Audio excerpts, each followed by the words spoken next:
Welcome back rock talks. എന്താ ഗോലിക്ക് fine കിട്ടുമോ ഇനി സെലിബ്രേഷൻ നടത്തിയതിന്? അതിനുള്ള സാധ്യതയൊന്നും ഇല്ല. എന്തായാലും ഇന്നലെ ഒരു സൂപ്പർ സൺഡേ തന്നെയായിരുന്നു. അപ്പോൾ അതിൽ RCB, ചെന്നൈ, മുംബൈ അങ്ങനെ 3 ടീമുകൾ ഇന്നലെ കളിക്കുന്നുണ്ടായിരുന്നു.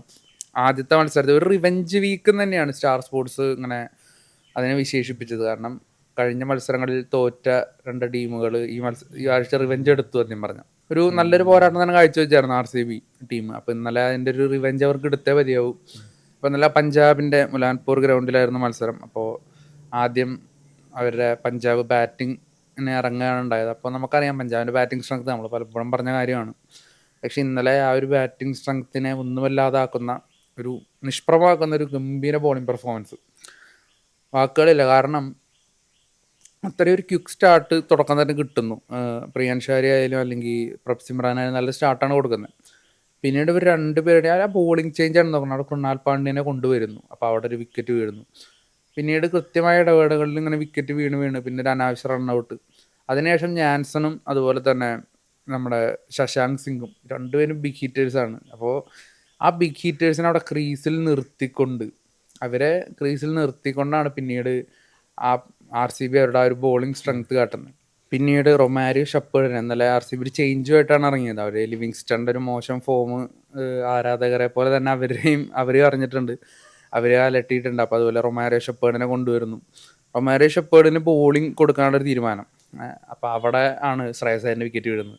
അപ്പോൾ ഇന്നലെ എല്ലാം കൊണ്ട് അതുപോലെ ഫീൽഡിൽ വളരെ ഗംഭീര ഫീൽഡിങ്, അതുപോലെ ടിം ഡേവിഡ് ഒക്കെ ആയാലും അല്ലെങ്കിൽ എല്ലാവരും വളരെ മികച്ച ഫീൽഡിങ് പ്രകടനം.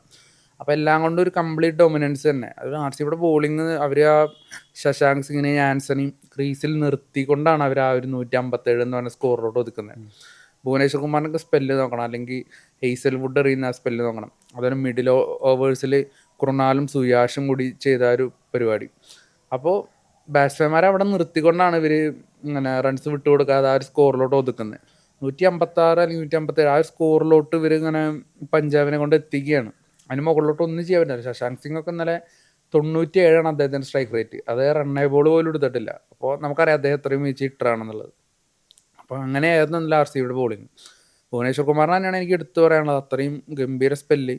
ഇന്നലെ ഒരു മാൻ ഓഫ് ദ മാച്ച് പുരസ്കാരം പോലും അദ്ദേഹം അറിയിച്ചിരുന്നു എന്ന് പറയാം. അപ്പോൾ അതുപോലെ ബാറ്റിങ്ങിലോട്ട് വന്നപ്പോൾ സാൾട്ടൻ്റെ വിക്കറ്റ് നേരത്തെ പോയി.